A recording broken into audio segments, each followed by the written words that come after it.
আসসালামু আলাইকুম ভিউয়ার্স।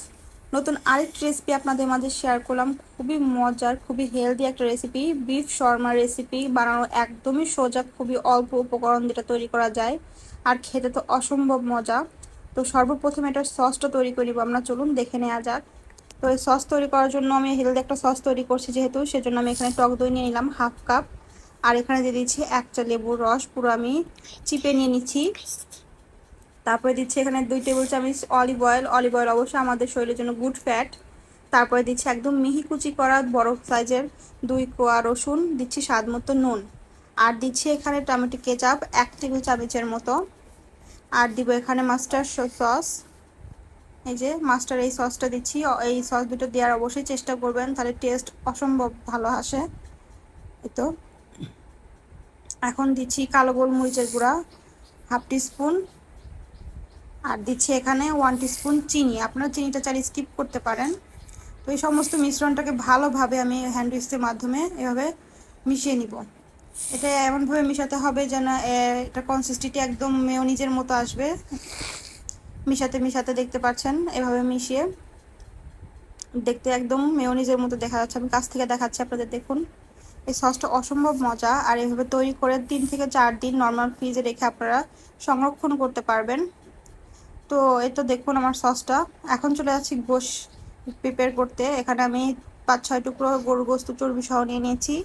আপনারা চাইলে মুরগি দিয়েও করতে পারেন।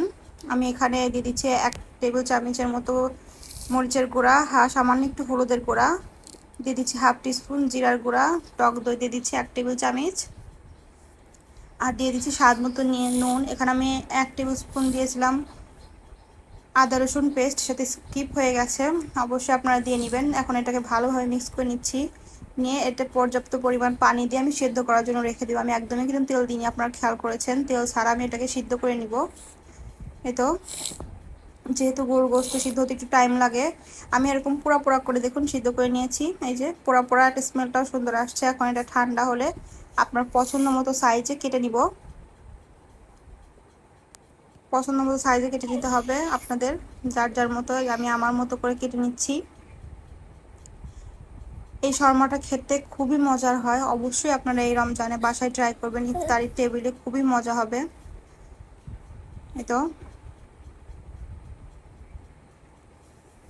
আমি সবগুলো গোশ এভাবে কেটে নিয়েছি, টুকরো করে নিয়েছি। এখন এখানে আমি আগে থেকে রুটি বানিয়ে নিয়েছি। ইফতারি তাড়াহুড়া ছিল, যার ফলে আমি আপনাদেরকে দেখাতে পারিনি। আর রুটিটা প্রচন্ড গরম ছিল, হাতে নিতে পারছিলাম না, জন্য নিচে রেখে দিয়েছি। তো রুটির উপরে এইভাবে সসটা মেখে নিব। দেখুন এরকম খানিকটা সস আমি রুটির উপরে মেখে নিয়েছি। এখন এটার উপর আমি যে স্লাইস করে শসা কেটে রেখেছিলাম আগে থেকে, সেটা এখন এর মধ্যে দিয়ে দিচ্ছি। আর দিব এখানে গাজর কুচি, গাজরও আমি স্লাইস করে কেটে রেখেছিলাম, তো এটাও দিয়ে দিচ্ছি।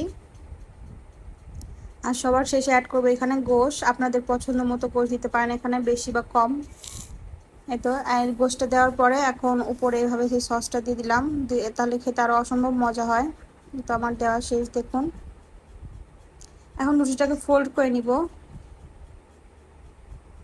নিচ থেকে এভাবে উঠিয়ে 2 সাইড এভাবে মুড়ে দিতে হবে। দেখুন আপনারা চাইলে এভাবে করে ফয়েল পেপার দিয়ে মুড়ে নিতে পারেন, তাহলে ভালো হয়। যেহেতু আমার কাছে ফয়েল পেপার নেই, আপনাদের কাছে টুথপিক থাকলে সেটা দিয়ে এভাবে গেঁথে দিতে পারেন, তাহলে আর কোনো নড়াচড়া। দেখুন দেখতে কতটা লোভনীয় লাগছে, খেতে কিন্তু অসম্ভব মজা হয়েছে। আপনারা অবশ্যই ট্রাই করবেন বাসায় এই শর্মা রেসিপিটি। এই তো আমার শর্মার ফাইনাল লুক। আমার টোটাল এখানে 5টা শর্মা হয়েছে,